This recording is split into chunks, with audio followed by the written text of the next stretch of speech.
चीज को हल्का ना जानने लग जाएं, क्योंकि you see, you have heard songs on cross, you have seen the movie, you have seen crucifixion, you have seen crosses on houses, and some people even wear crosses, so we get used to it. So that we never start to take it lightly. कई लोग के घर पे क्रूस होता है, कुछ लोग क्रूस पहनते हैं और हमने मूवीज देखी हैं तो उसको हम हल्का ना समझें. So I want to tell you that what cross meant in the time of Lord Jesus. मैं आपको बताना चाहता हूँ प्रभु यीशु मसीह के समय में क्रूस का क्या अर्थ था. Crucifixion was horrendous, not just because it was one of the forms of execution. क्रूस पर चढ़ाकर मारा जाना घृणा के योग्य था, सिर्फ इसलिए नहीं कि उस पर लोगों को मारा जाता था. अब मैं आपको एक चीज समझाता हूं जो आपको समझ में आए. क्रॉस एक वो तरीका डिजाइन किया गया था, अगर आपको किसी व्यक्ति को पूरी रीति से डिस्ट्रॉय करना है. Cross was a way designed if you wanted to destroy someone completely.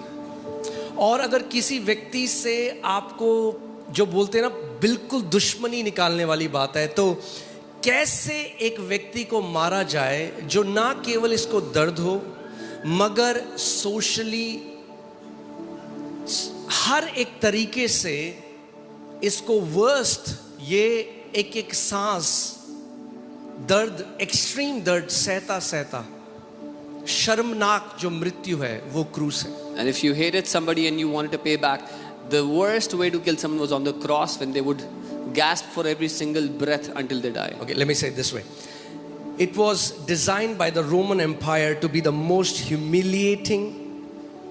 रोमी साम्राज्य ने इसको बनाया था सबसे शर्मनाक तरीके से torturous, मारने के लिए, सताव के साथ, slow and shame-filled death imaginable. धीमी और शर्म से भरी हुई मृत्यु जिसकी कल्पना कोई कर सकता है. It was not just meant to kill a person, it was meant to destroy a person. ये एक व्यक्ति को मारने के लिए नहीं थी सिर्फ, ये उसको पूरी तरह से नाश कर देने के लिए थी. Physically, mentally, emotionally and socially. शारीरिक रूप से, मानसिक रूप से, सामाजिक रूप से, हर तरह से. And let me tell you why. और बताता हूँ क्यों. First, cross is one of the most painful forms of death. क्रूस जो है वो मृत्यु के सबसे दर्दनाक तरीकों में से एक है. It was slow and agonizing. धीमी और दर्द से भरी हुई. कई बारी कई जो लोग थे उनको बहुत घंटे लग जाते थे, और the pain was extreme to even take every breath. So they were dying with every breath. Every breath was so difficult to take. Some people would take hours to die, and और हर एक सांस ऐसी लगती थी जैसे अब मर रहे हैं, हर एक सांस मरने जैसी होती थी. Okay, अब मैं biology में नहीं जाऊंगा. There is lot of explanation that because the hands and feet were nailed. I will not go into biology क्योंकि उसमें हाथ और पाँव में कील लगाई जाती थी. So it used to cause unbearing pain in nerves. तो नसों में असहनीय दर्द होता था. Okay, and I'm sure you would have seen videos of it. आपने वीडियोस देखे होंगे. So क्रूस की जो मृत्यु थी वो इंच बाय इंच हर सांस में मरना था. Death of the cross was inch by inch, dying breath after breath. Okay,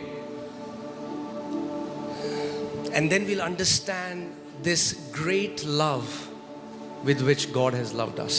तब हम समझ पाएंगे उस महान प्रेम को जिससे परमेश्वर ने हमसे प्यार किया है. He didn't just say it.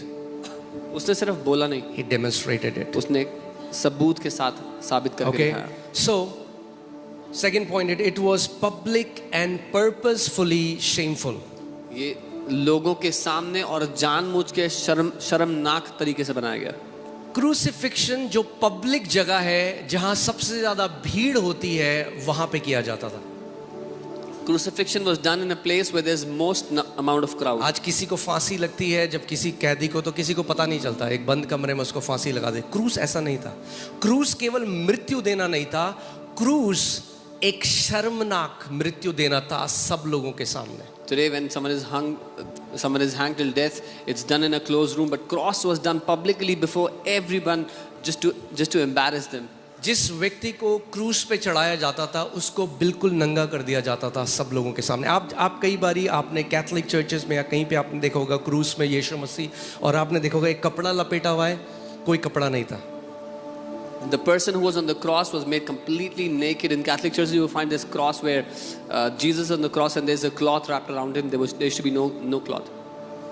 मैं चाहता हूँ आप इमेजिन करो, I want you to imagine वो परमेश्वर the God जो ज्योति को लपेटे रखता है, who is wrapped around with light.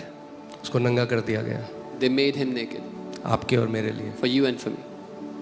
आज शैतान ने हमें इतना बड़ा झूठ दे दिया कि ये क्रिश्चियन धर्म के बारे में।